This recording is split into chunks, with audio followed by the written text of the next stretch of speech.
Before the sun rose, before anyone expected it, something happened that would change the world forever.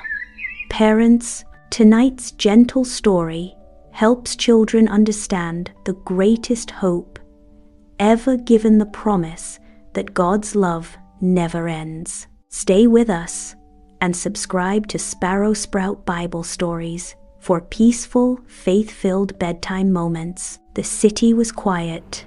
Only the soft whisper of morning wind moved through the streets.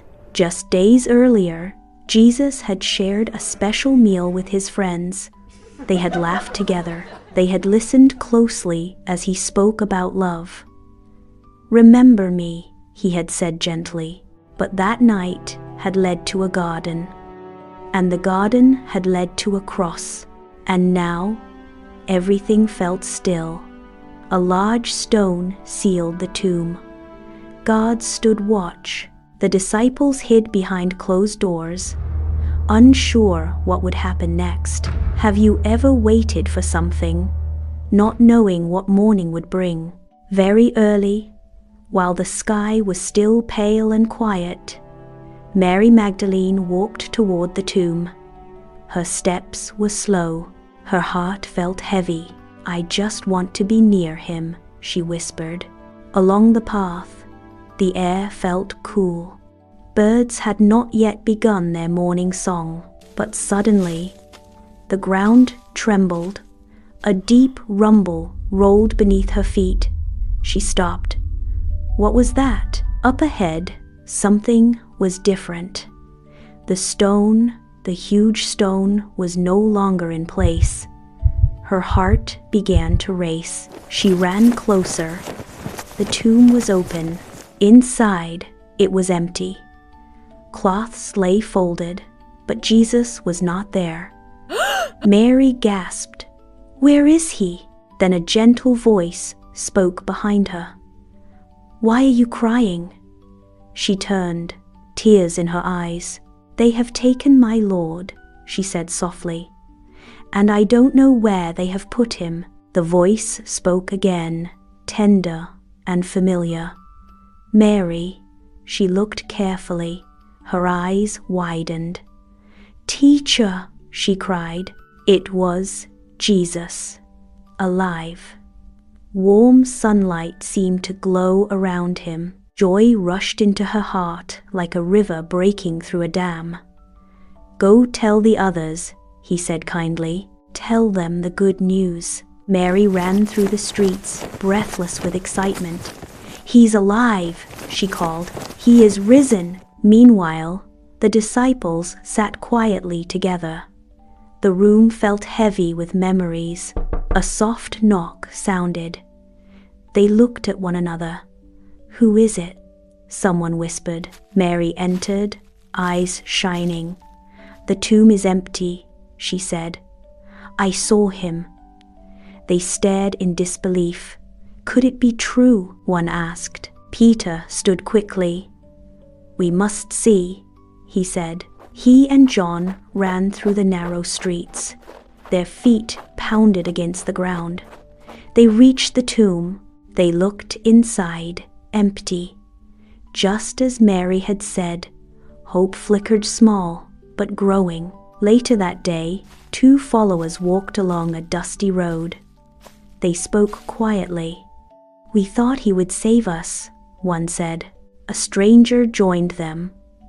"What are you talking about?" he asked gently. They shared their confusion. The stranger listened patiently. He spoke about God's promises, about hope, about love that never fails. Their hearts felt strangely warm. As evening came, they invited him to stay. When he broke bread, their eyes opened.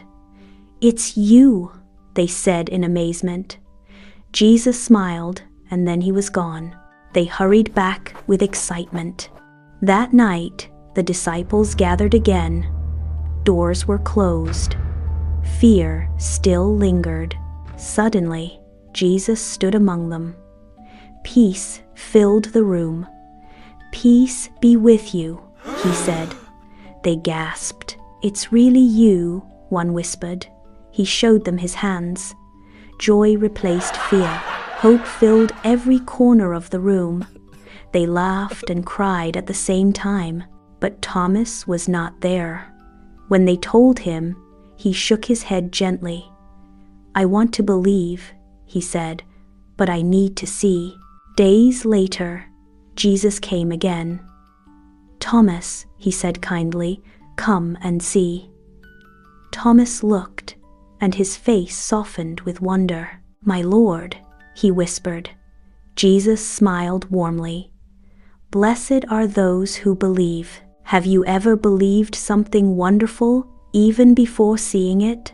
That's what faith feels like trusting the sunrise will come. In the days that followed, Jesus spent time with his friends. He walked with them along familiar paths. He reminded them of everything he had taught. One morning by the sea, they fished through the night. The water was calm, but their nets were empty. A voice called from the shore, "Try again." They lowered the nets. Suddenly, they were full. John looked closely. "It is the Lord," he said with excitement. Peter hurried to shore. Jesus stood waiting, smiling. They shared breakfast by the water. Gentle waves lapped against the shore. Peace settled over them like a soft blanket. Jesus spoke with love. "Care for one another," he said. "Share this hope with the world, because the resurrection is not just a moment in history. It is a promise that love is stronger than darkness, a promise that God is always working even when we cannot see, a promise that Jesus is alive today. So when you feel afraid, when you feel alone, when you wonder if anyone understands, remember the empty tomb. Remember the sunrise of that morning. Remember the words, 'He is risen.' And because he lives, there is always hope." Tonight, as you rest, imagine the soft morning light shining over the stone rolled away. Imagine Jesus saying gently, "Peace be with you. You are loved. You are never alone, and the story of God's love continues in you."